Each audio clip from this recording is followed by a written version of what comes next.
Okay, so when I show up to a client's house, the very first thing that I do, now that's standard sales. First thing you got to do is build rapport with the client. So what I do is when I get out of my car, I'm looking at the bumper stickers and what kind of car they have, and I'm looking for anything that is similar to me. I'm a four-wheel drive off-road enthusiast, so I'm looking at that. If they have an electric car, I've built a couple of electric cars, that sort of thing. I get inside, I'm looking for musical instruments because I play guitar. I'm looking for kids because I have kids. I'm looking for anything to build that rapport. Make a connection. The other thing that I'm looking to do, typically right off the bat when I walk in, is I want to see the electrical service panel before we even sit down. Now, when I build my proposals, I build them assuming that we don't need an electrical service upgrade. But it's best to know that information quickly. So the very first thing you do is, can I look at your circuit breaker panel? And they'll run you around wherever it is. Couple of things to be aware of. If there's no single point of disconnect, do you know what that means? As far as the electrical coming in? Right. Modern code says that there's a big breaker, 200 amp, 150 maybe, sometimes more than 200, but rarely. And some of the older systems will have 6 different places to isolate the house. You get into those, you can sometimes get into coding issues. You have to upgrade the whole. You have to upgrade the whole thing, $1,500, provided that it's on an outside wall. So it could be outside under the meter. It could be inside the outside wall opposite the meter. But if it's on an inside wall, $1,500 may not cover it. Just be aware of that, especially if it's in a basement. Could be a monster job. All right, so just have that in your head. Our guys do that? Our guys do that. Yeah, we used to let other people do it. There were too many coding issues and too many, is it going to get done? The customer gets into a fight with them and it doesn't, it's just a, So at that point, would I take pictures and send it to? No, what you do is you add $1,500 to your quote. $1,500. Yeah, and typically that's going to raise the cost of the lease or the service agreement $10 a month. So you can just kind of use that as a guide, but you want to know what you're dealing with. Yeah. Now, of course, for you selling cash, it's an easy thing. All you got to do is pump in $1,500 into the proposal tool, and you're golden. You got everything you need, but you need to know that up front. Yeah. You also need to know balance of equipment issues. So if the meter is, say this is an outside wall, and the meter is here, you've got nowhere to put the inverters or any of the disconnects or the other meters or any of that kind of stuff. So if you get a little section of concrete and that's where the meter is, you've got a problem with balance of system. It's something that you're going to want to keep in mind, okay? How much room do we need? 4x4 or something? Well, no, I'll show you some pictures of a good balance of system and a bad balance of system, okay? So now we've looked at the service meter. I've looked at generally the rooftop. I haven't gotten on the roof, but I've looked up there and saw, do I have trees to the south that I didn't see on satellite? Do I have anything I need to know about? Didn't necessarily discuss that with the customer, but I've looked at balance of system. I've looked at generally what I'm doing, and I've decided, okay, we're cool. Let's go sit down and talk, okay? I prefer the kitchen table to the couch. The couch gets difficult for everybody to see the screen since I go paperless, and I'm going to teach you how to go paperless, and if you want to, great, and if you want to print stuff out, you can, but I don't walk into the house with any papers. Just your laptop? Just my laptop, okay? Make sure your laptop has enough battery. I've done that before. So the very first thing I'm going to do is I'm going to come and get this thing up, okay? And what I'm showing them here is the layout that I propose, okay? I'm showing them that I got the shadows, I've got how complicated the design is, I've got all this kind of stuff, but I don't actually talk about it. What I do is I say, Mr. Customer, is this what you were thinking of? Now you're going to respond one of two ways. Well, three ways.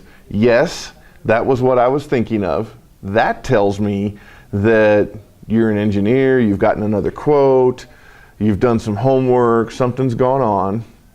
No, I don't like that design, which means that they're either more interested in the aesthetics or they've gotten another quote or something's going on. The more common is the third. Ooh, that's my favorite.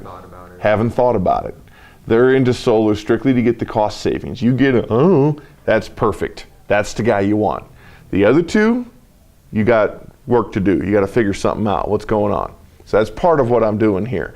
The other thing that I'm doing here is solar is, for lack of a better term, esoteric. It's not something that you can put your hands on. So I'm making the solar installation real for them here. Okay, this is one of the reasons why it's so important to have a 3D model. If they are interested in aesthetics, you've drawn the parapet, you can come over here to my lovely assistant, I call her, and what you do is you zoom in on her face, right there. And you can say, Mr. Customer, from the ground, you cannot see the installation. Isn't that fantastic? So you don't have any issues there. You won't have any issues with homeowners associations whatsoever. We can take and do the same thing from the other street over here, because this particular house was a corner house, and you can see more of your AC unit than you can of the solar. But this is the reason why I draw up 10 feet and put the parapets in and do such a detailed drawing, is that you can spend some time on this drawing and get them to understand what's going on. And to take ownership of it at this point. Okay, so once we're past the drawing, the very next thing that I do is, normally this is on the desktop, so it's easier to get to. You had a question? Okay. No. Then I come to this document here. And this document's very simple. You go, you're currently paying $118 a month to P&M, is that correct? The is that correct is a critical question, because if they don't think they're paying $118 a month, you're dead. They might think that they're paying more, they might think that they're paying less, but you need to know that information before you go on and compare $107 a month to $118. Can we get it up on the screen? I'm sorry. I'm sorry. Now, is this the proposal, the numbers proposal tool you're showing on? No, this is the lease proposal tool. Hey, what's up? We're working on selling the lease.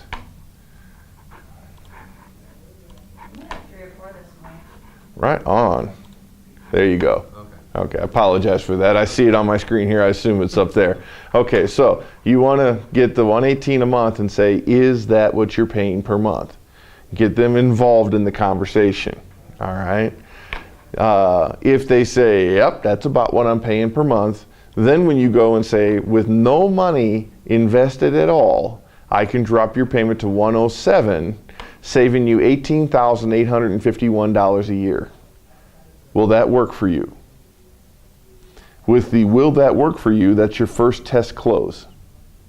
12% of the people will sign right there. You don't have to go any further. You don't have to say anything else. If they say, yeah, that sounds great, move directly into closing them. Okay?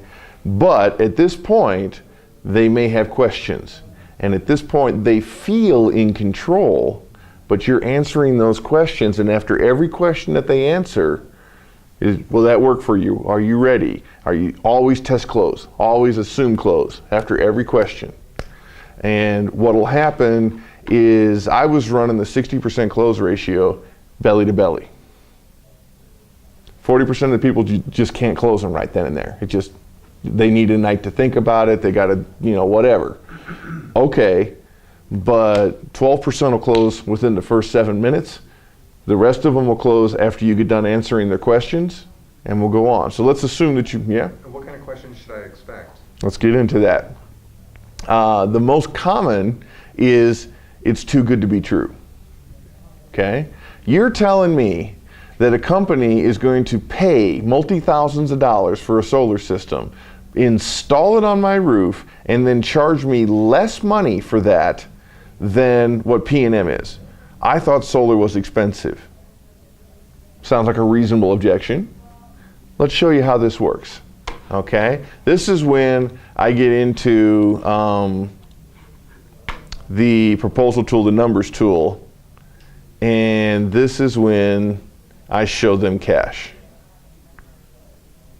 Okay, so here we are.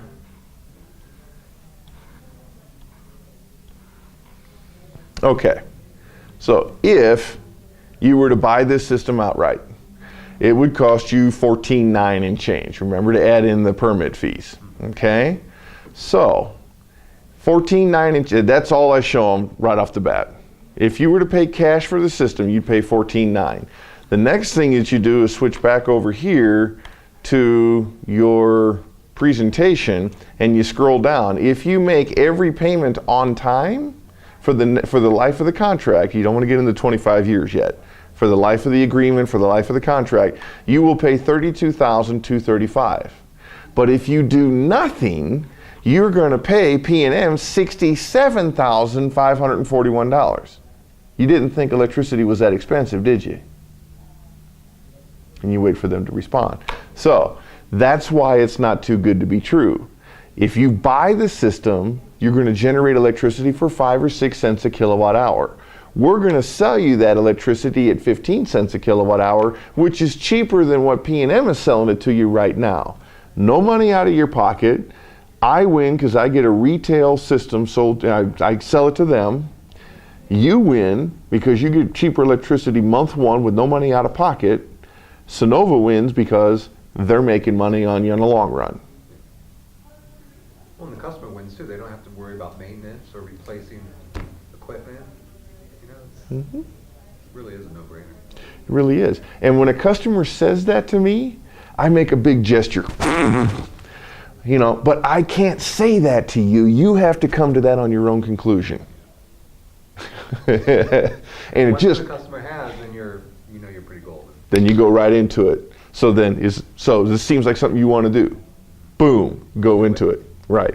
Let's go into some other things before we get into closing. Okay, just for teaching purposes. Other questions? It's a 25-year contract. I don't want to be tied down to somebody for 25 years. So what you're telling me then is you want to limit your savings and in a shorter period of time pay more for electricity. Is that what you're telling me? Yeah. Okay, let's go back to the gasoline example. Do you remember what gas was in 1990? How much it cost? $1.30 maybe. Okay, my data says it was $1, but about right around in there somewhere. It depends on what part of the country you were in. Let's say it was $1. Let's say back in 1990 I came to you with a credit card that lets you buy gasoline at $1.10 a gallon. More expensive. You'd have thought I was nuts. If that credit card was still rocking $1.10 today, would you be arguing with me about how long that credit card would last? So you got to tie it down to something that they understand. Yeah. Especially if they're a little bit older. Too. Especially if they're a little bit older. So if they're a little bit older, and you know, because you'll get them, so I remember when gas was 25 cents. Well, okay, fantastic, you know. But if you were able to lock that rate in at 35 cents, how much money do you think you would have saved over the years? Especially if it was still going on today. And now that's 60 some years. Wouldn't you want that contract? This is contracting to you, not from you, guaranteeing you the price of electricity. Do you think the dollar bill is going to get stronger or weaker? Stronger maybe? You think it's going to get stronger? Since 1972, it hasn't. When Tricky Dicky took us off the gold standard, it has continually gone down. The dollar bill is worth 28 cents of what it was back in 1972. Do you think electric prices are going to go up or down? It'll definitely go up. They're going to definitely go up.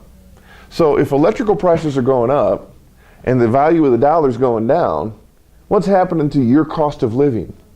I'm guaranteeing your cost of living. So does 25 years sound better now? So, second most common objection, 25 years. Too good to be true, 25 years. Other common objections. What if I move? Okay, I'm locked into a contract for 25 years. What if I move? You have all the options. Do you remember the options I told you in the class? You know, what was it? Move with you, You can move the system with you. or you can, what was it? Pay it off, No, you're not buying it. You can prepay it. prepay it. You can prepay it to the end and gift the electricity to the new homeowner. Or the best option, Or just put it in a new homeowner's name. you can transfer it like any other utility. That's a real key phrase. Any other utility. You take this away from being special, and it's just another utility that you transfer to the next homeowner. Well, what if the next homeowner doesn't want it? Can you really think of a reason why they wouldn't? You just put it right back on them. Can you really think of a reason why they wouldn't? Well, I don't know. Maybe they're relatives of P&M. Okay. If they're relatives of P&M and they insist on paying more money for their electricity, you still have the option to prepay the system and gift it to them or take it with you. You have all the options. Okay. I'm 90 years old. I'm not going to get the savings soon enough. You're going to get the savings from month one.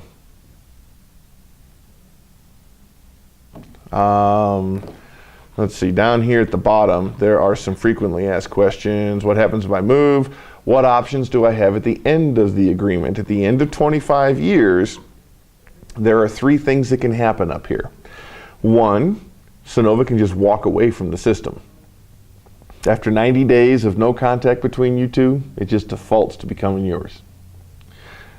If the system's still rocking, Sunnova may, and you very well may, want to extend your contract in 5-year increments. In which case, then you're buying electricity at 25-year-ago prices, just like the gasoline. Tie it back together.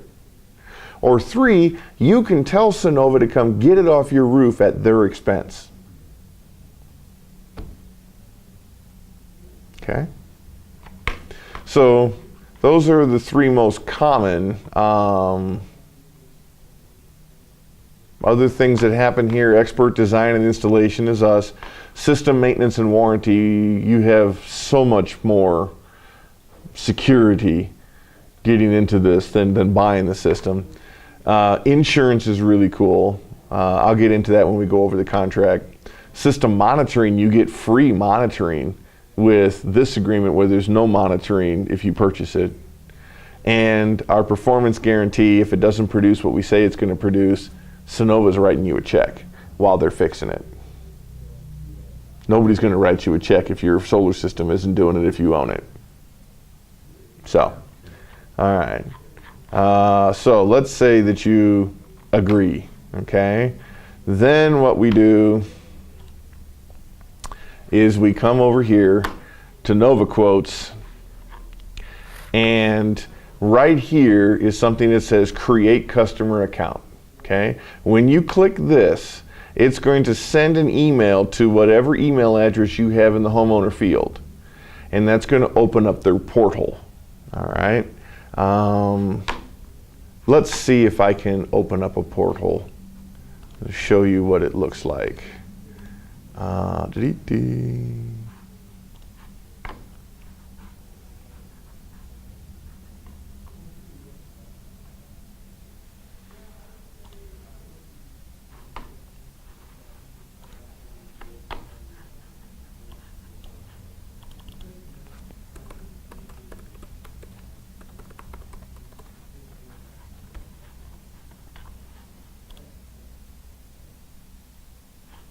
Okay, so I'm going to create customer account for this particular thing. And right up here it says successfully. Did you see it up there? It didn't? Yeah, it was real quick. It's all right.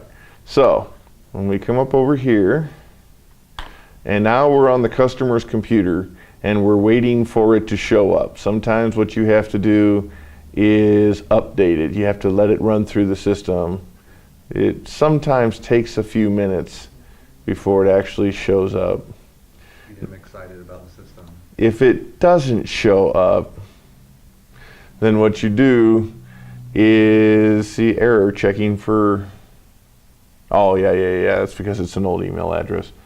What you do then is you call Sunnova and say, hey, I just created a customer account for this and it's not showing up. Can you ping that again? And they will. Or sometimes you can have it sent to a different email address and make that work. Worst case scenario, you can get Sunnova to send it to you. Okay, but I'd really like to show you what this looks like. Okay, so what'll happen is you'll get an email.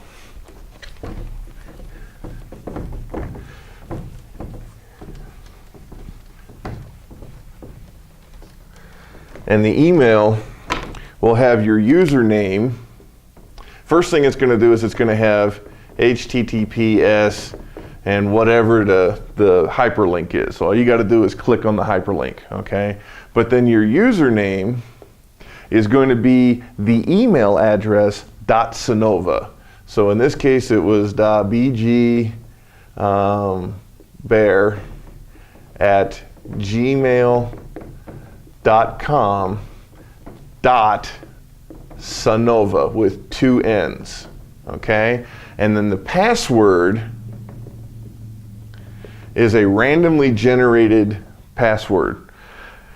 I have had problems writing the password down and manually entering it into the computer. What you want to do is get the customer to copy, click on that, enter their username, and then paste the password in. Okay? The very first thing that you do when you get into the site, change their password to something that they can remember. Easy. Then down the left-hand side, you're going to have add second signer. You remember I told you not to put it in before? It's just time savings for you until you get somebody who's actually interested in it and you get in front of them and you find out, do I need a second signer, do I not? You know, because you don't want to take it off and all that kind of stuff. Then you've got run credit.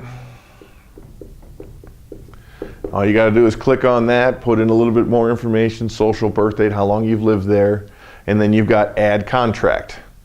Okay, add contract number. Once you click on that, it'll ask you 2 questions. Contract number, street. What it's looking for is, I don't even know what contract numbers are up here anymore. 005 PV1 is what Sunnova gives you on your quote tool. And then the street number, say it was this place, is 4840 Pan American. What they're looking for is 4840. And it will generate the actual contract. It does not need to wait for credit approval. So typically, if they're really good and you've got your phone with you that carries email, you'll get an instantaneous, they're approved email. That only comes to the salesman, right? Goes to the salesman. That's right. It doesn't go to the customer. I don't think it does anyway. About what, 5-10 minutes? Sometimes it'll come quicker than that. Just depends on how good at credit they are. Sometimes you get a credit pending, and you get a credit approval the next day, or credit rejection. Never know. And at that point, what do you? If it's rejected. If it's rejected, you're dead. Then you go back and try to sell them cash. Let's see. All right. And if you scroll down to the bottom, this is, and now this is them sending you the paper document. Okay? All right. So you're going to want to skip the first couple of pages because they're all, you know, this number is important. Make sure that you know where it is. I would have it on speed dial in your phone. And notice the hours. Monday through Friday, 8 a.m. to 9 p.m. So that's 9 to 10 p.m. our time. And Saturday they're open 9 to 5. So quite a lot. Credit you're going to do online. Hardly anybody ever does a paper credit application. So that's why I'm skipping this. Hardly anybody does a down payment. Okay. ACH is done after with a phone call. All of this gets skipped. Okay, we come down here.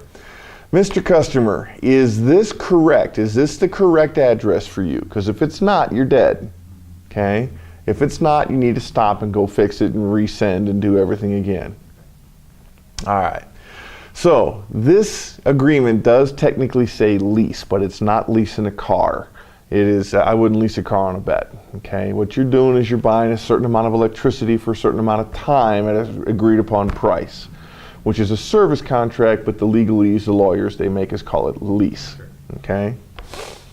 Lease term is for 25 years or 300 full calendar months, and the system description here. So you wanted the 2.9 escalator. This is showing you exactly what you're going to pay for the next 25 years. The amount of money due at lease signing is 0. Okay? Other charges. Sunnova's going to want to do business with you electronically because it's cheap.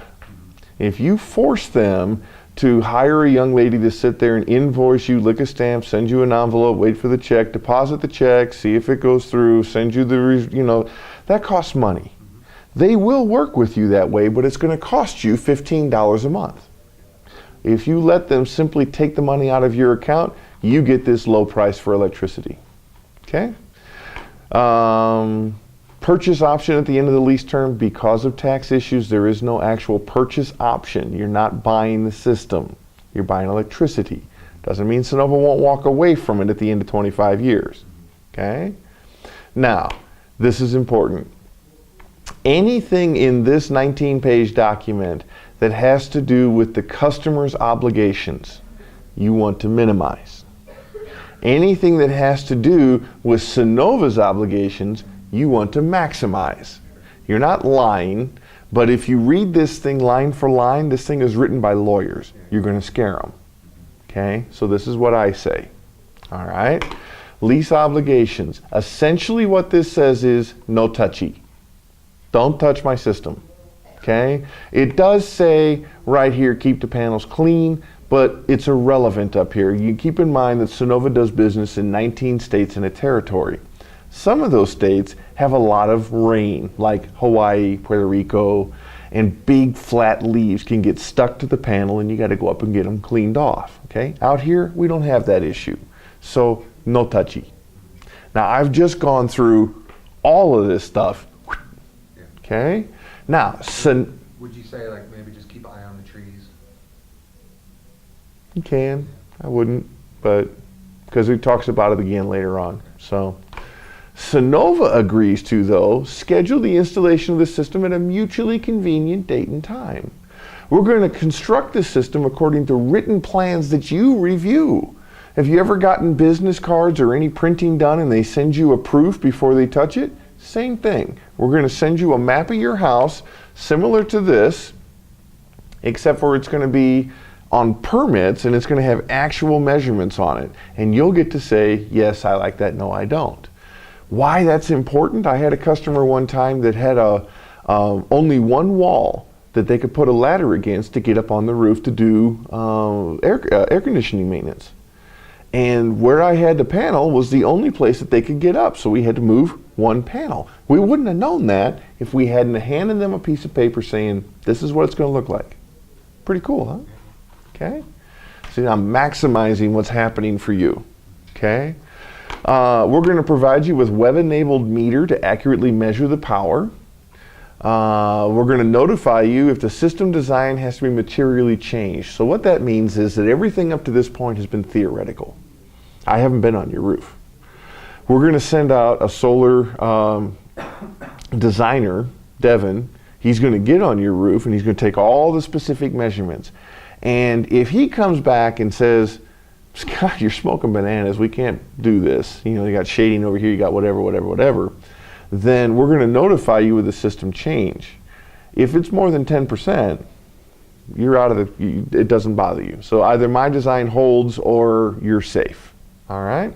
This is important. We're going to clean up after ourselves after construction. You'd like a clean house, wouldn't you? We're going to repair the system pursuant to the limited warranty and reasonably cooperate with you when scheduling repairs. We're going to know about the system not functioning before you do. because of the cell phone and the meter. This one I especially like. They have in writing that they're going to create a priority stream of operation and maintenance payments to provide enough cash flow in our financing transactions to pay for the limited warranty obligations. So if the system ever doesn't work and you call them up and they refuse to come out, they're in breach of contract. You get a free solar system out of that. It's in writing. And then of course we'll never put a lien on your home or property. So I minimize this, maximize that. All right. Here's your home renovations and repairs. Essentially it says if you build a second story south of the array, you're going to shade it, and that's a no-no. That's exactly what it says. Okay. Here it goes into automatic payments, late fees, and charges. I don't read this stuff. I say any contract that deals with money has to have language like this. Makes sense, doesn't it? Onward and upward. Insurance. Sunnova shall insure the system against all damage or loss unless that damage or loss is caused by your gross negligence or you intentionally damage the system. Those emphatic points are very, very important. You're getting their attention. Something's different. Okay? And so what this says is, if you get up on the roof and you're mad and you hit the thing with a baseball bat, that's on you. Okay? But if your neighbor does it, you're covered. If your neighbor's crackhead kid steals all the copper out of your system to feed his habit, you're covered. Or a kid hits a baseball and goes up. That's exactly where I was going next. I've had grandparents say, but our kids play baseball in the backyard. What if it... And I tell them, your angels would never harm that solar system. Now, those other kids down the street, you just let them sit there like that. And they get it. Okay? As long as it ain't your fault. Yeah. Good. All right? So, estimated taxes, 0. No alterations means not to the system, but to the contract. They cannot alter the contract without your written express permission, no matter how many times they sell the contract to whoever. Okay? Access to the system, you allow us to get in there. All right? Indemnity. You understand that there are 2 companies that you're dealing with here. I'm Affordable Solar. I'm going to design, install, and integrate your system. Anything that has to do with money is Sunnova. Okay? Now this is a great big old long legalese thing that talks about fees and expenses and lawsuits and judges and oh my God. What it's really saying is there's 2 companies. Shorten this stuff down for the customer. Don't read this thing. And don't let them read it by themselves, because they'll pop out of the contract immediately if they read it written the way that it is. It's written by lawyers. Okay? All right. All of this stuff is standard stuff. You're just going to... Now, I do make fun of this just because I'm going through a lot of things that I'm skipping over. Okay, so I go to the warranty and I say, this is really silly. This is in writing saying that you get the full manufacturer's warranty, but Sunnova's warranty trumps all of that. And move on. Okay? Transfer, here again, it's a bank. Sunnova's a bank. And they may, like your mortgage, transfer to another mortgage company, another bank. If that happens, they cannot, in writing, change your agreement. So your payment doesn't change. You just write the check to somebody else, just like you do your mortgage. Nice and easy. And they're like, okay. You remember the 3 options we talked about in selling your home? Here it is in writing, and you can just roll through it. Okay? Limitations of liability is very important. Okay, we live in a litigious society. People try to get away with all kinds of stuff. If there is a storm and it drops a tree on your panels, Sunnova's not going to spay your cat. And you want to pick something ridiculous like that, way out there in the ether. But you'd be surprised how many times somebody tries to do that. Okay, so pick way out there. All right. Loss or damage. This is so important that they say it twice. It's the same thing. Unless you are grossly negligent, you intentionally damage the system, Sunnova will bear all of the risk of loss, damage, theft, destruction, or similar occurrence to any or all of the system. And I stop there. Because if you continue reading, it says that you still owe the payment, and then while the system's down, Sunnova will reimburse you. You're just opening yourself up for, I mean, it's a very reasonable clause, isn't it? You got to continue paying if the system's broke, but Sunnova will pay you for any lost. Just like your car. Just like, yeah. You're still going to have to pay a car payment even though. The warranty is covering it. Yeah, exactly. But people are looking for the too good to be true. They're looking for any reason. Yeah. So you're going to want to stress the important and de-stress the else. You're not lying to them. You're not withholding any truths. You're not. All you're doing is selling the contract. Okay. Remedies in case of default. You have an excellent credit score. I doubt this applies to you, but it's there if you want to read it. Okay, so publicity. Do you mind if after your array is built, we take a picture of it, not disclosing who you are or where you live, for marketing purposes? Never had anybody say no. There's usually, have you ever used DocuSign? I never have. Okay. There's usually a yellow tab right here, a GIF, on an actual contract. They click on this, and it'll come up as a place for them to either, if it's on an iPad, they can sign with their finger, or they can pick from several different GIFs that look like signatures, and they click and it goes right in there. Okay? So now we come down here to your right to cancel. So even though we're signing all this today, you still have time. Now, if Uncle Moises comes to you tonight in a dream and says, "Don't you dare sign this," I'd like to talk to Uncle Moises. But you have 3 days to get out of the contract. Okay? And I say it exactly like that. It's a story. Okay? If you just tell him you have 3 days to cancel, it starts saying, why would I want to cancel? Is there something in here I want to look at closer? Why do they have a 3-day right of rescission? Is this not a good idea for me? So you tell them the Uncle Moises story, or pick a name. I like Moises because it's weird. Okay? The idea is to get their mind off of canceling. And then you also, with the, I'd like to talk to him, sets it up that maybe Moises should talk to me before you cancel this contract. Maybe Moises doesn't understand what the hell I'm talking about. And I've had customers bring me their version of Uncle Moises saying, my brother-in-law here says I shouldn't sign this. And I end up selling him a contract too, because he just doesn't understand it. Okay? But you've got to set it up in their mind that they should bring Moises to you to sign it. Okay? And so once you get past that, click, click, and you're done. Now, if there are 2 people on the contract, you're going to get 2 emails, which means that Mr. Customer can sign here, and then you got to go all the way back out to the email and all the way back into Mrs. Customer's contract. At that point, you turn to the Mrs. and say, I'd be happy to go over this line by line again for you, or would you prefer to just skip to the bottom? They always skip to the bottom. They were sitting right there when you just went through it.